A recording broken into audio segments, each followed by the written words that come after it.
Let's dive right inside of Caleb Williams and Patrick Mahomes, as there's been a comp going around town lately, and it's kind of a larger question about just how good Caleb Williams can be. But a lot of people are calling him Patrick Mahomes. And we'll get into why. Aaron can really explain why, even better than I can. But here's a quote that Caleb Williams had to say on kind of being compared to Patrick Mahomes. Says, quote, "It's pretty cool, I'd say, just because everybody watches Patrick and sees all the cool things he can do. I always said, even in high school, and look, obviously he's special, but I don't think there's anything I can't do that he's doing out there. I think it's really cool. Like I said, I've had comparisons to a bunch of other people, and since I have, Patrick is pretty cool." So Caleb basically telling you, yeah, look, it's awesome to be compared to Patrick Mahomes, but I've kind of grown up playing in this same way. I think I can do everything that he's doing. I don't think it's as special necessarily as you think it is. And I'll get into why I think that's important. But first off, Aaron, is it ridiculous or too much to call Caleb Williams the next Pat Mahomes? I don't think it is either. I know a lot of people go crazy with, I will never compare another player because he's his own player and he's his own person. Yes, he is. We get that. He is his own person. He's a completely different DNA. He is Caleb Williams. He is Patrick Mahomes. Two different people.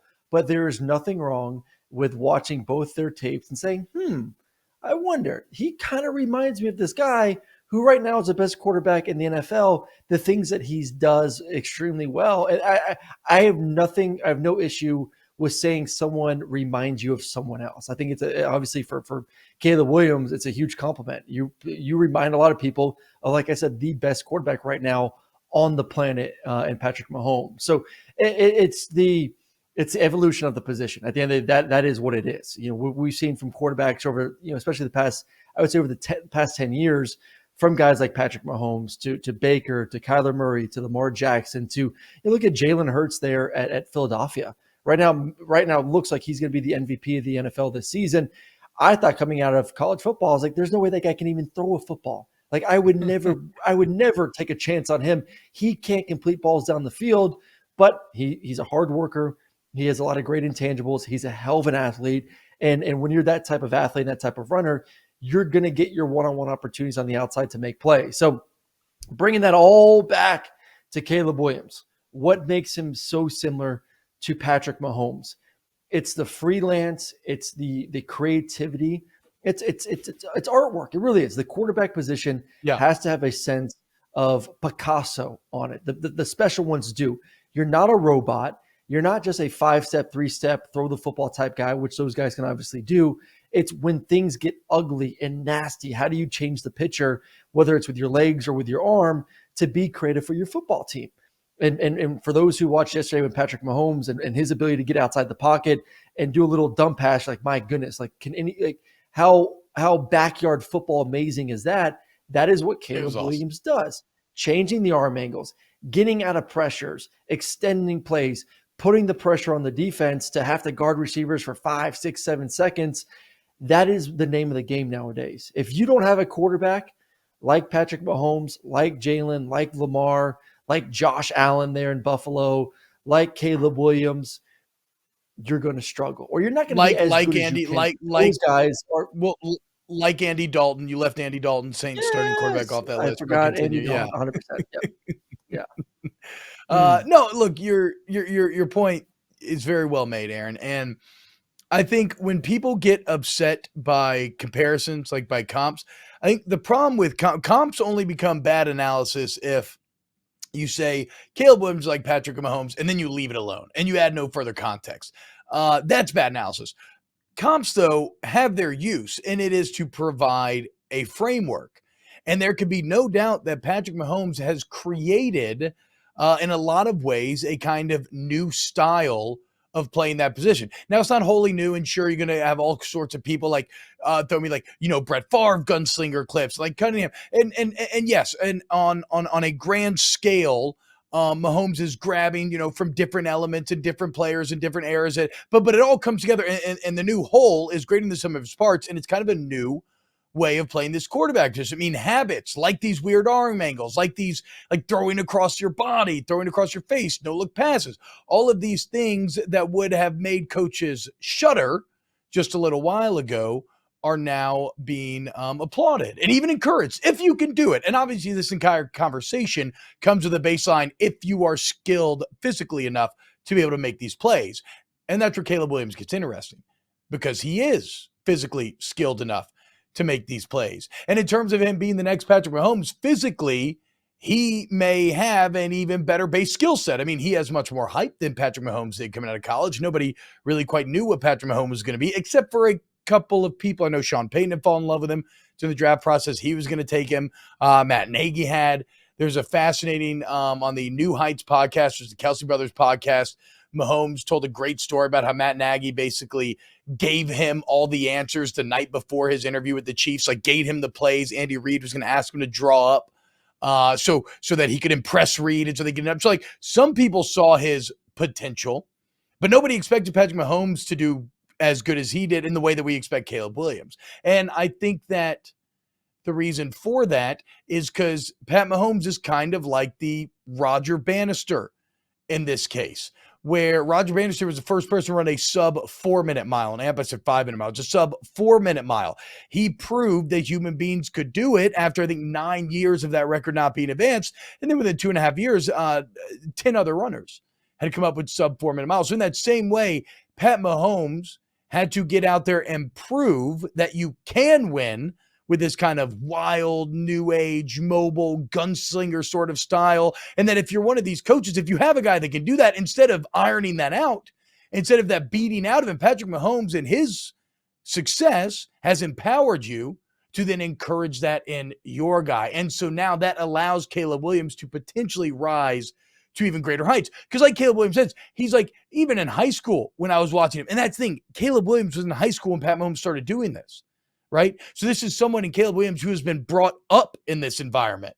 So he's literally been raised with this style of play being right in front of his face. Patrick Mahomes, in a lot of ways, is kind of having to make this up as he goes along. But I think A-Barge nailed it in the chat. Like, he has the potential to be the next Patrick Mahomes, but A-Barge11 says he'll only be the next Pat Mahomes if he's drafted by the next Andy Reid. And that's what you just don't know. Because Mahomes did fall into a bit of a perfect storm situation where you have Andy Reid, you had Alex Smith to learn from, you had Travis Kelce, you had Tyreek Hill, right? Like all the elements were there, and he was just the final piece of the puzzle. We've seen it. Like, look at Trevor Lawrence with Urban Meyer last year compared to Doug Peterson this year. Like, we've seen it time Tua Tagovailoa last year with Brian Flores compared to him with McDaniel this year. Like, setting, coaching matter. So I don't know exactly if Caleb Williams will ever attain those heights, but I think he's capable. And I think it's fascinating to see him as one of the first products in this new age of quarterback led by like Pat Mahomes and Josh Allen. Yes, I think situation T-Bob does matter a ton when it comes to where you get drafted. I mean, like that's why it's not always great to be in the first few rounds. And I think you brought up a good point with Alex Smith. So I remember, I got drafted by Kansas City. I can hit on this whole mentorship for Alex Smith when it comes to Patrick Mahomes. Obviously, didn't work out as good as for me as it did Patrick, but he tried his hardest. I'm just not as talented as Patrick Mahomes is. But Alex was with, I think, 4 different OCs and head coaches his first 4 years in the NFL. And he was drafted young. Alex, I think, was 20 years old when he got drafted out of Utah. Very, very young, high expectations, first pick in the draft. This is when the salary cap was in big favor of if you're picked in the top 5. These guys getting crazy, crazy good contracts. And then every year it's a new offensive system. It's a new head coach. It's a new culture change. Yeah. It's new players and just new faces. It's not easy to do. Like, there's a reason why you're getting drafted in the top 5. That team sucks. So he was drafted in a good spot. He learned from Alex. He got Andy Reid. He got Tyreek. He got, Kelsey and a lot of other good guys around him. That's the biggest thing. And you look at Caleb Williams this season. It's he transferred, but he transferred with his head coach. He transferred into an offense that he knows, that he had a year of experience with, that he had success with at Oklahoma. You carry that over there to USC. You bring in, the defending best receiver in the country there from Pittsburgh. You bring in some top talent at the running back position as well. You have an incredible offensive line. Big shout out to him for bringing his offensive line there to the Heisman ceremony this past weekend. Thought that was really, really cool. So he was in a great situation to take the step from last year to this year. And I want to go back to just the backyard nature of playing the position of quarterback. Because last year I thought he did it a little bit to the extreme. At times last year, he was a little bit too reckless. Like we all remember the play where he ripped the ball away from his teammates and ended up getting the first down, and they end up winning that football game because of that. Like that's amazing. Like that is legitimately like what you do with your buddies when you're in sixth, seventh grade in your parents' backyard. But at times last year, he was trying to be too creative and trying to do too much. And there's always a fine balance. And I always talk with Stetson about this too, because Stetson had a little bit of a, F it mentality last year at times where he went to the extremes of trying to make too many plays. There is a line of, I always bring it up, of being cocky and confident. Can you border that? Can you feel like you're the baddest dude on the field? You can make every throw on the field, but do it in a way where you don't put your team in danger. And I think Caleb took a massive step in that department this year where he was protecting the football. He was picking when he wanted to take chances down the field, when to throw the football away, when to get down, when to slide. He evolved as a quarterback. And the scary thing is he's still young. It's only his second year. What he can do on this trajectory right now, when you talk about where his ceiling is, it's better than what Mahomes was coming out of Texas or Texas Tech. It's really, I think he's in a position right now that you never want to say someone's a for sure fire all-pro Hall of Famer, none of that. Obviously, like I said, it has to depend on his situation he gets drafted into, but his skill set right now today is ahead of where Patrick Mahomes was coming out of Texas Tech. And that is why every NFL scout and GM is saying, hey, if I don't need a quarterback this year, I ain't drafting one, because if I can somehow find a way to get him next year, our franchise is going to be in a hell of a position to compete for championships.